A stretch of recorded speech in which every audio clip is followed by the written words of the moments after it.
Hi guys, this is Shaun Ahmed from Abbas Shaun. Welcome to my another brand new blog.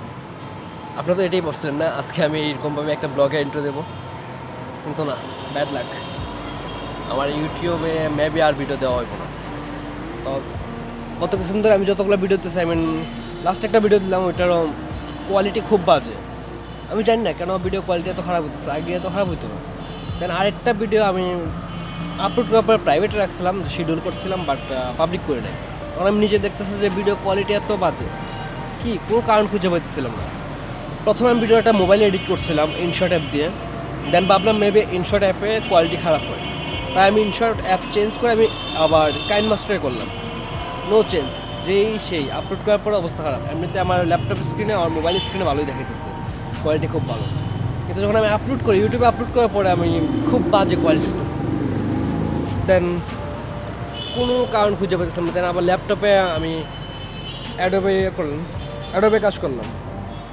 অ্যাডোবিতে কাজ করার পর same, আমার export করার পর ল্যাপটপ স্ক্রিনে ভালোই আসতেছে, কিন্তু যখন আমি আপলোড করতেছি, আপলোড করার পরে আমার ভিডিও কোয়ালিটি একদম খারাপ হয়ে যেতেছে। ফোনেও দেখলাম কোনো চেঞ্জ নাই, আমি ছবি তুলতেছি, ছবি ক্লিয়ার আসতেছে, সব কিছু ক্লিয়ার আসতেছে, কোনো কারণ খুঁজে পাচ্ছিলাম না। তারপর অনেক টেনশনে পড়ে গেলাম, ভাবলাম যে আর মেবি আমার ইউটিউবে ভিডিও করা হইব না। কারণ এই মুভমেন্টে আমার নতুন একটা ক্যামেরা কেনা সম্ভব না।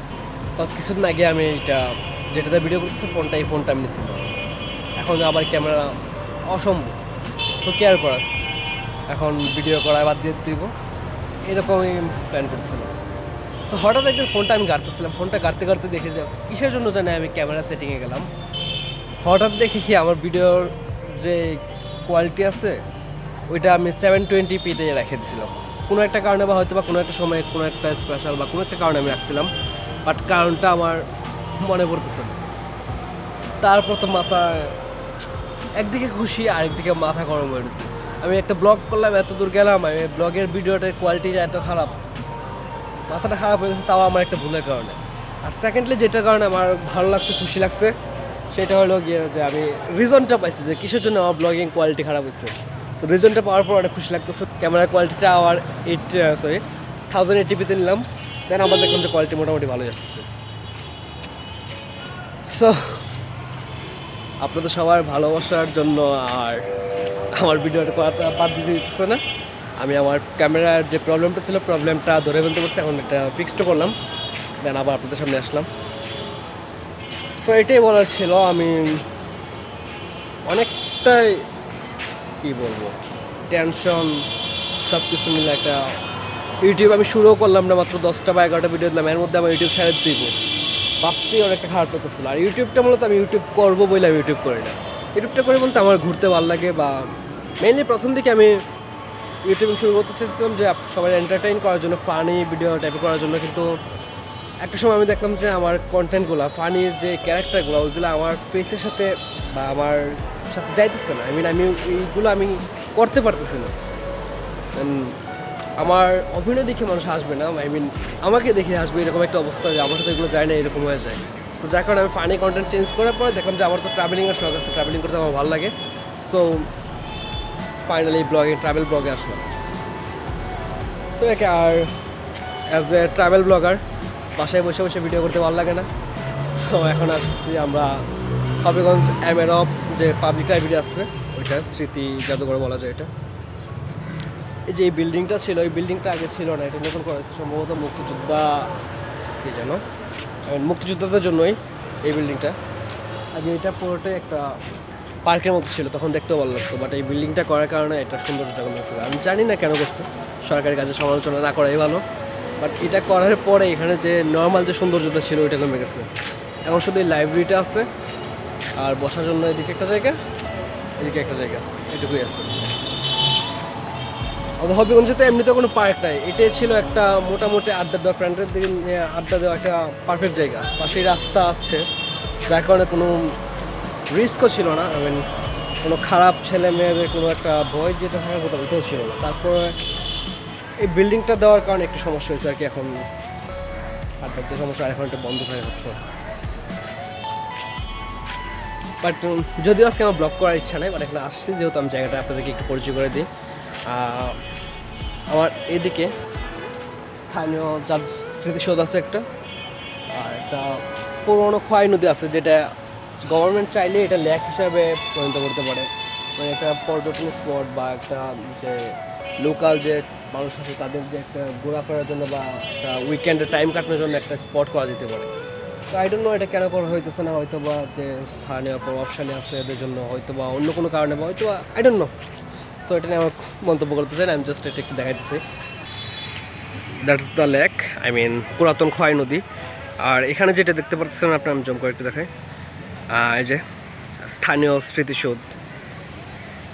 সো এই খোয়াই নদীটা বা পুরাতন খোয়াই নদীটা এখন যে অবস্থা আছে, এটা যদি পাশটা যে এটা পরিষ্কার করার পরে সাইডে পাকা করে স্থায়ীভাবে কোনো একটা যদি লেক করা যায়, এটা প্রতিটা হবিগঞ্জবাসী চায় এটা করতে, কজ এটা করলে জায়গাটা অনেক সুন্দর হবে। একটা হবিগঞ্জ আমাদের এখানে এমনিতে কোনো ঘোরার জায়গা নেই, আর হবিগঞ্জ জেলা হিসেবে জেলার ভিতরে আপনি অনেক জায়গা পাবেন, কিন্তু হবিগঞ্জ শহরের ভিতরে ঘোরার মতো কিচ্ছু নাই। অ্যান্ড গাইজ, যেটা বলতেছিলাম, আপনারা অনেকেই ভিডিও দেখেন, দেখার পরে দেখে দেখে লুকায় লুকায় চলে যান, এটা মানে কি? একটা সাবস্ক্রাইব করলে কি আপনার কিছু কমে যায়? So guys, please please please যারা আমার ভিডিওগুলো দেখেন, অ্যাজ এ বিগিনার আমি বলবো না যে আমার ভিডিও খুব বেশি ভালো হয় যেটা আপনারা দেখতে খুব বেশি পছন্দ করবেন, বাট আপনাদের একটু সাপোর্ট হয়তো বা আমার ভিডিওগুলো ভালো করতে আরও উৎসাহিত করবে। সো আর বকবক না করি, পারলে সাবস্ক্রাইবটা করে দিন। আর আমি সামনে গিয়ে স্থানীয় স্মৃতিসৌধগুলো দেখাই। আর খুব টায়ার্ড আছি এখন, কোচিং থেকে জাস্ট বের হয়েছি, কোচিং থেকে বের হয়ে আসলাম, দেন ভাবলাম আমার এটা একটা ভিডিও করে। সো এই আর কি। সো এখন ওইদিকে যাই, গিয়ে আমি স্থানীয় স্মৃতিসৌধগুলো দেখানোর ট্রাই করি।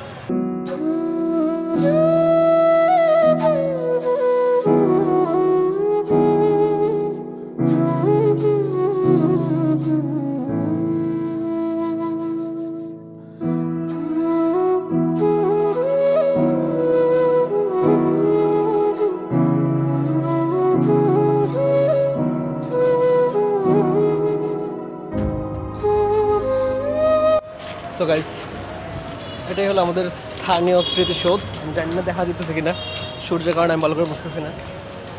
আর এই স্মৃতিসৌধের ঠিক পাশে আছে আমাদের যে হবিগঞ্জের পুরান খোয়াই নদী, এই যে এটাই কথা বলতেছিলাম। এটা যদি আমরা যদি একটু পরিকল্পনা মাফিক যে লেক বানানো যায়, জায়গাটা জাস্ট অস্থির হইব।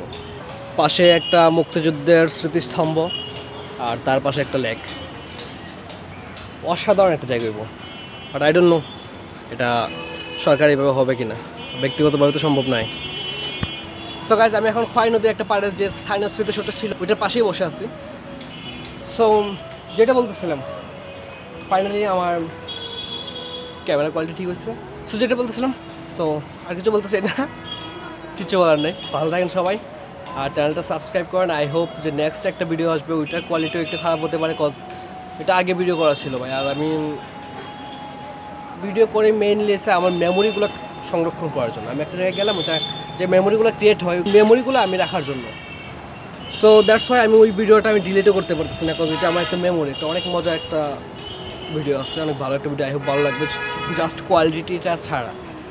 সো আই হোপ জাস্ট আপনারা ভিডিওটা দেখবেন, অ্যান্ড প্লিজ প্লিজ প্লিজ কোয়ালিটিটা একটু কম্প্রোমাইজ করে, একটু আবার সরি বলতেছে ভিডিও কোয়ালিটি খারাপ করার জন্য, প্লিজ কোয়ালিটিটা একটু ক্ষমা সন্তুষ্ট দৃষ্টিতে দেখে আমার চ্যানেলটা প্লিজ একটু সাবস্ক্রাইব করে নেবেন, আর বাকি ভিডিওগুলো অবশ্যই দেখে নেবেন। সো ভালো থাকুন সবাই, টাটা।